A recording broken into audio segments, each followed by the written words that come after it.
On a cruise, tiny habits change the whole vibe. These are the ones that make things feel calm, not chaotic. You know that feeling when the sound just fits the room?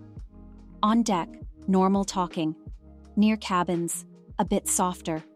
Late at night, low voices just feel better for everyone.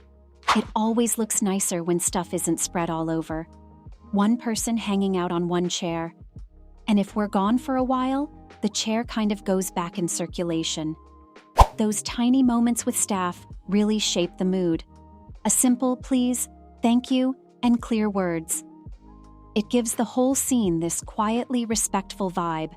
You can feel it when a place is chill. When we match that energy instead of going full hype mode, everything feels less awkward, more easygoing. It's basically this. Sound fits the room. We're not spreading everywhere. We're respectful with staff, and the energy matches the space. In the end, it's not about being perfect. Just an easy vibe, low drama, so being around us feels simple.